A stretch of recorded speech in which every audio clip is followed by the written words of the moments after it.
she said, "I'm going to date around, but don't you dare move on, I might come back." So I blocked her everywhere. Now she's panicking because her backup plan disappeared. 3 years with Brooke felt like building something solid. The kind of relationship where you actually discussed mortgage rates and weekend plans. I'm Nathan, 29, senior accountant at a mid-sized firm, the type of guy who keeps spreadsheets for our budget and genuinely enjoys planning our future together. Brooke was a marketing coordinator at a small local agency when we met, excited about campaigns for family restaurants and nonprofit fundraisers. Everything changed when she landed the job at Zenith Creative Downtown, this trendy agency handling luxury brands and overfunded startups. Within 2 weeks, her entire wardrobe transformed. Goodbye sensible cardigans, hello crop tops and designer jeans she called networking investments. Her vocabulary changed too, suddenly peppered with phrases like authentic brand experience and disruptive creative solutions.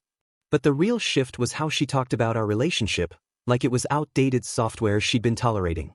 Everyone at work is so free-spirited, she'd gush over dinner, scrolling through coworkers' Instagram stories of bottomless brunches and Napa trips. They're all about experiencing life and not limiting themselves to just one person forever. I'd ask about her day, thinking this was new job excitement that would settle down. I was wrong. The conversations became pointed, with Brooke dropping comments about how traditional relationships were outdated and how her work friends thought monogamy was limiting personal growth. When I'd suggest weekend getaways or looking at condos, she'd get this glazed expression like I was speaking a foreign language. God, Nathan, you're always planning something. Can't we just see where life takes us? Life was taking her straight into Derek Morrison's office, her new boss who drove a Tesla and wore designer sneakers to client meetings. Derek was 34, divorced, with this whole disruptor entrepreneur vibe Brooke found magnetic. She'd come home talking about his business philosophies, networking strategies, weekend adventures with his crew of successful 20-somethings who treated dating like a hobby. Derek says most people settle because they're afraid to explore their options, she mentioned while I reviewed our budget. He thinks people who get serious too young miss out on discovering who they really are. I looked up from comparing high-yield savings accounts for our emergency fund. What do you think about that? I think maybe he has a point. That response made my stomach drop, but I went back to researching interest rates. 3 months into her new job, Brooke came home with that look, the one that means everything's about to change. We need to talk, she said, sitting at our kitchen table where we'd planned 1,000 domestic moments. I saved my spreadsheet and gave her attention, expecting work stress or friend drama. I've been thinking about us, about what we want from life, and I think we should explore being more open. Open how? I asked, though I suspected where this was heading. I want to date around, experience life with different people, see what's out there before we make permanent decisions. The rehearsed quality of her speech was almost impressive. What about us? What about 3 years we've built? We can still be us, just not exclusively. You could date other people too. But the way she said it made clear she decided I wouldn't want to, that I'd wait like a loyal dog while she explored options. I need to figure out who I am outside of being Nathan's girlfriend. This job has opened my eyes to possibilities I never considered. I asked the question I already knew the answer to, is there someone specific? Her pause said everything. Derek and I have great chemistry, and he's been encouraging about me expanding my horizons. Derek and you have been discussing our relationship. He's helped me realize that settling down at 25 might limit my potential for growth. Settling down with me, she meant 3 years of love, reduced to settling. How long have you been talking to your boss about our relationship?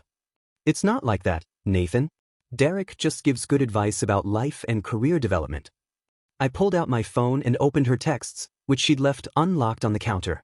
Career development, I said, scrolling through weeks of late-night conversations with Derek. Is that what we're calling this? Her face went white, realizing I'd seen everything. The messages revealed the real story, complaints about feeling trapped in a boring relationship, discussions about my obsession with planning, Derek's philosophy that people who get serious too young miss their best years, and detailed conversations about my limitations compared to Derek's ambition and spontaneity. Nathan, I can explain. These go back 6 weeks, Brooke. You've been planning this while pretending everything was fine. I didn't want to hurt you. I wanted to be honest about what I needed. You wanted to keep me as backup while exploring options with Derek. The truth hung between us like smoke. It's not cheating if we're going to be open anyway, she said, using Derek's exact phrase from her messages. Besides, nothing physical has happened yet. Like it was inevitable. I closed my laptop and looked at this woman I'd spent 3 years loving, planning with, discussing baby names with, and realized I was looking at a stranger. So you want me to sit here like a placeholder while you date your boss? I'm proposing we both explore what's out there and see where it leads. Maybe we'll realize what we have is special, or maybe we'll discover we want different things. What we have, past tense. She'd mentally checked out weeks ago. And if I'm not interested in dating others? If I want to work on what we built? She looked genuinely confused. Then I guess you'll wait and see what I decide. The casual entitlement, expecting me to pause my emotional life while she shopped for something better, told me everything about how she saw me and how little respect she had for what I'd been cherishing while she planned its demolition.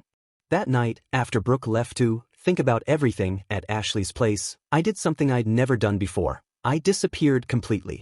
Not just physically, but digitally, methodically, like deleting a corrupted file from every backup drive. I blocked her on Facebook, Instagram, Twitter, LinkedIn, Snapchat, even Venmo, where she'd been requesting money for coffee dates that were probably with Derek.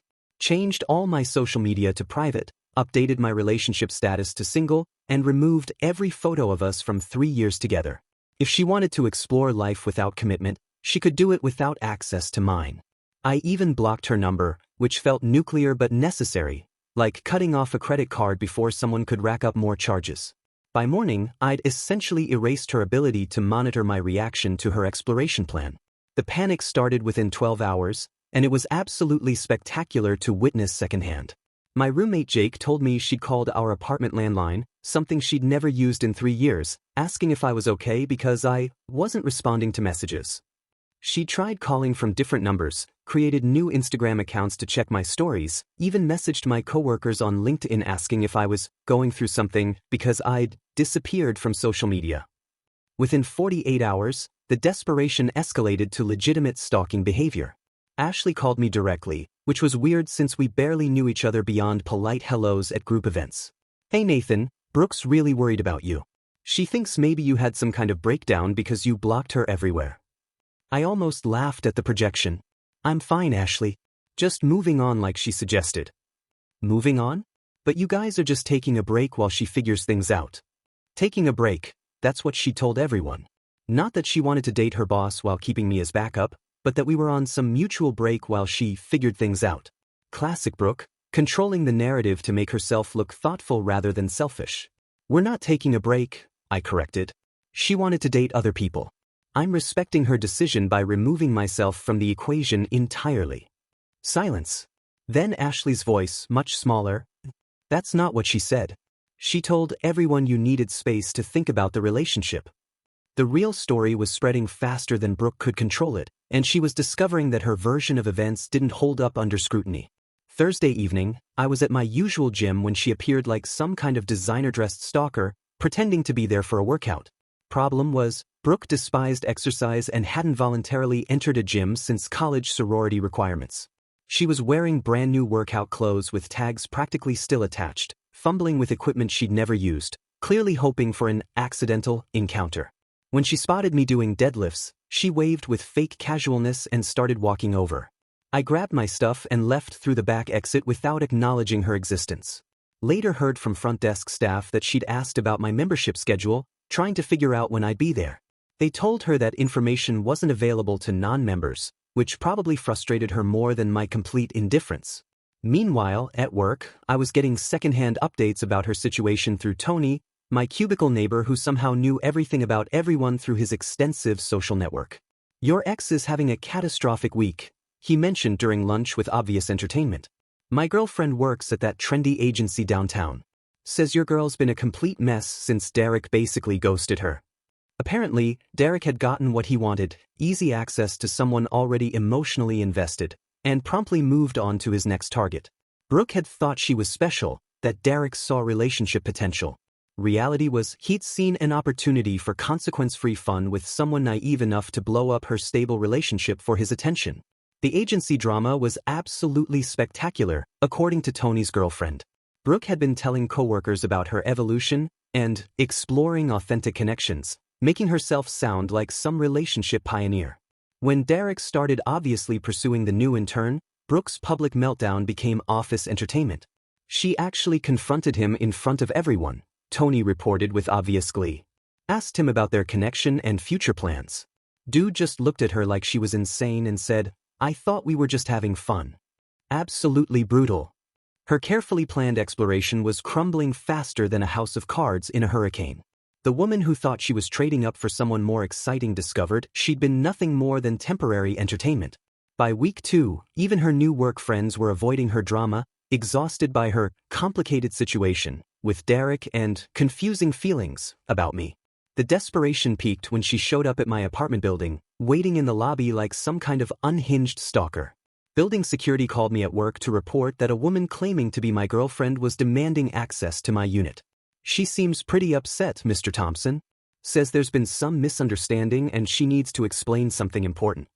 "She's not my girlfriend," I told them calmly. "Please ask her to leave the premises." That evening, I found 17 missed calls from unknown numbers and voicemails I deleted without listening to.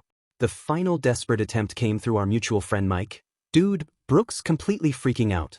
She says you disappeared and won't talk to her. What the hell happened?" I explained briefly. She wanted to date around. I decided to let her. End of story.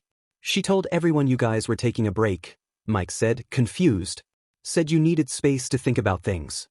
She can tell people whatever helps her sleep at night. We're done." 3 weeks later, I heard the full aftermath through the same friend network. Derek had moved on, Brooke's work reputation was damaged from public drama, and she was struggling with the reality that her bold exploration had left her with exactly nothing. No Derek, no backup plan, and no way to contact the stable relationship she discarded for a chance at something more exciting. While Brooke was discovering that her exciting new life wasn't quite as advertised, I was quietly building something I didn't even realize I'd been missing: actual peace. The first week without her constant drama felt like finally taking off shoes that had been too tight for years. No more managing her moods, no more budget discussions that turned into arguments about her investment pieces, no more walking on eggshells around her latest work crisis or social media obsession.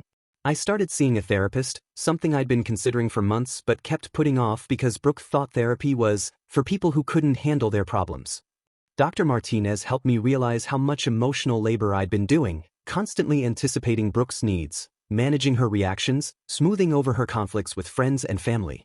"You've been functioning as her emotional support system, financial manager, and crisis counselor," she observed during our 3rd session.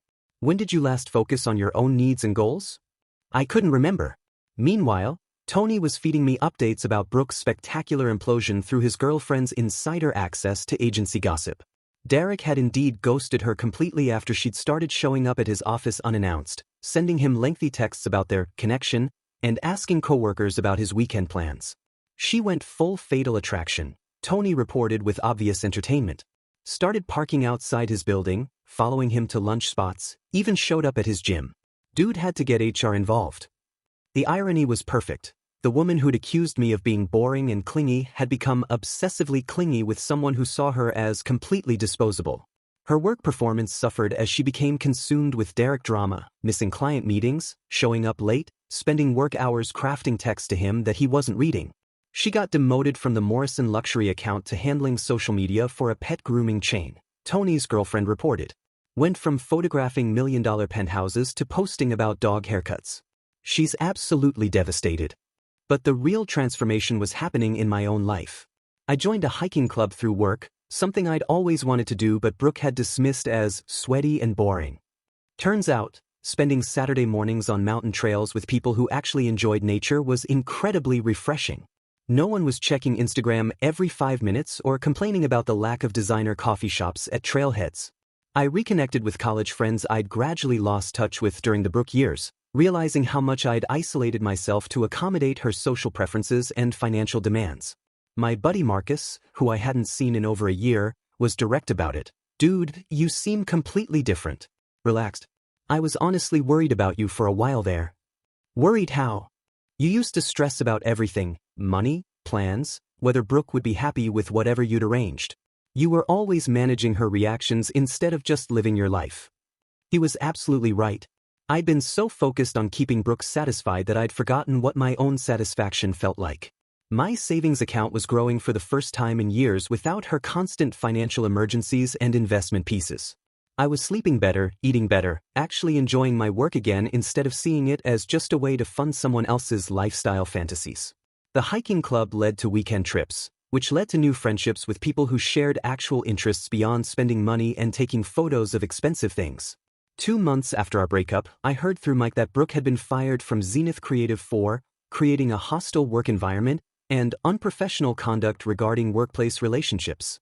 Translation: her Derek obsession and subsequent meltdown had made her a liability the agency couldn't afford to keep around.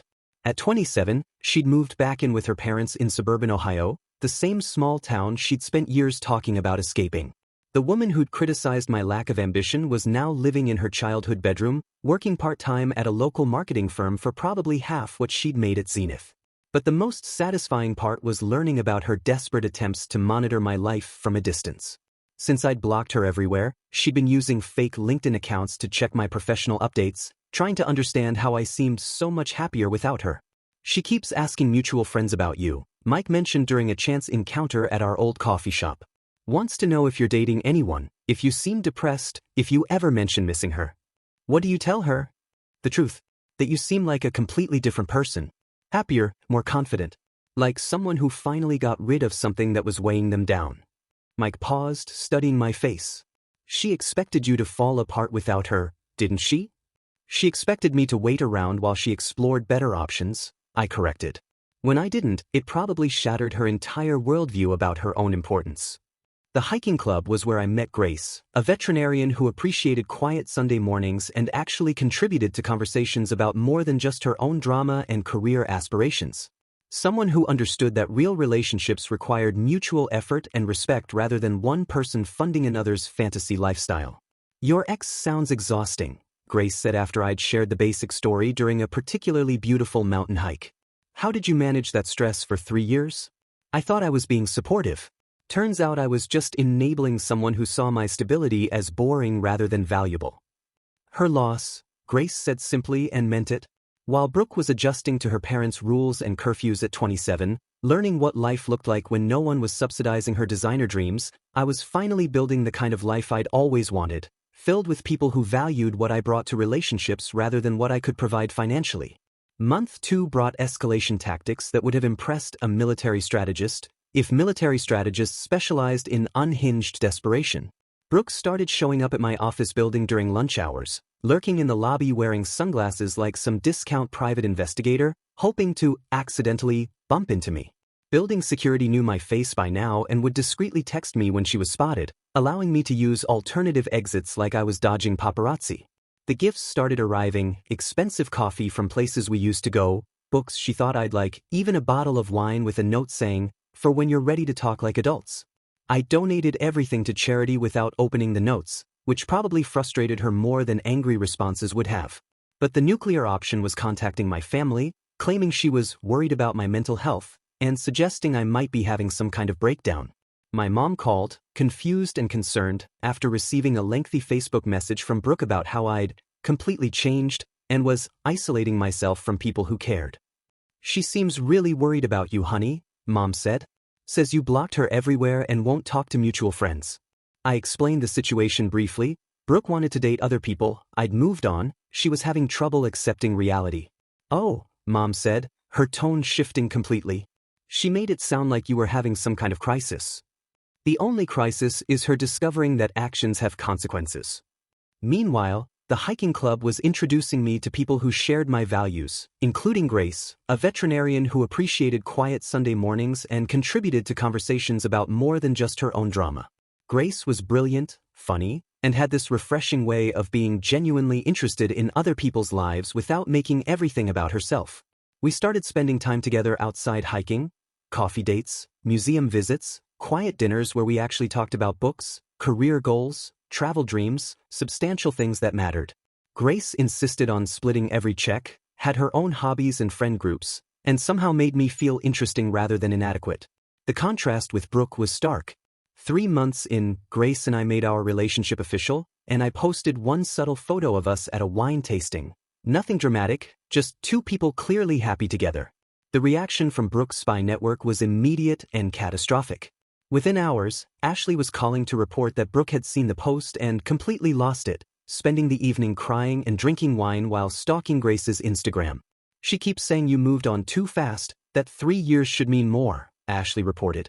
I told her 3 years should have meant more to her before she decided to explore other options. The final manipulation attempt was both predictable and genuinely concerning. A week after discovering my relationship with Grace, Brooke posted increasingly dark social media updates about feeling abandoned by everyone and not seeing the point anymore. Classic attention-seeking escalated to fake suicidal ideation designed to manipulate me into contact. The calls started coming from multiple friends. Nathan, you need to call Brooke. She's posting scary stuff and keeps saying you're the only one who understood her. She's talking about not wanting to be here anymore. You can't ignore this. The emotional blackmail was textbook manipulation. Create a crisis, make it about me, force contact through guilt and fear. But after months of therapy and distance from her chaos, I could see the pattern clearly. Instead of falling for it, I did what any responsible adult should do. I called her parents directly. Mrs. Peterson, this is Nathan. I'm calling because I'm concerned about social media posts Brooke's been making that suggest she might be having thoughts of self-harm. Her mother's sigh was audible. She's been spiraling since she moved back home. We've been trying to get her into counseling, but she keeps insisting she just needs to fix things with you. She needs professional help, not me. I'm going to call the crisis hotline and report her posts. You might want to consider having her evaluated. Then I called the National Suicide Prevention Hotline, reported her posts, and provided her current address. Let trained professionals handle someone threatening self-harm rather than letting myself be manipulated into resuming contact with someone who'd proven she'd use any tactic to regain control. The posts disappeared within hours, and I heard through Mike that Brooke's parents had taken her for evaluation. She's furious that you called her parents instead of responding directly, he reported. Keeps saying you humiliated her and made everything worse. I potentially saved her life by getting her proper help instead of reinforcing her manipulation tactics. If she wants to be angry about that, it says everything about her priorities. Grace's reaction when I explained the situation was exactly what I'd hoped for. Concern for Brooke's well-being combined with complete support for how I'd handled it. You did exactly the right thing, she said firmly. Someone threatening self-harm needs professional intervention, not romantic reconciliation. The fact that she's angry about getting help instead of getting your attention tells you everything. 6 months later, I heard that Brooke had started therapy and was working at her hometown's small marketing firm, slowly rebuilding her life away from the chaos she'd created. I genuinely hoped she found what she needed, but her problems were never about me. They were about someone who'd confused external validation with self-worth and stability with boredom. 8 months later, Grace and I were at our mutual friend Mike's wedding when I spotted Brooke across the reception hall, and something was immediately off about the whole picture. She was wearing a dress that probably cost more than her current monthly salary, accompanied by some guy in an ill-fitting rental tux who looked like he'd rather be anywhere else on earth. But the real giveaway was the massive engagement ring she was displaying with the subtlety of a neon billboard, making sure everyone could see it while she laughed just a little too loudly at her fiancé's obviously forced jokes. Grace noticed my expression change. That's her, isn't it? Yeah, and she's putting on quite a performance.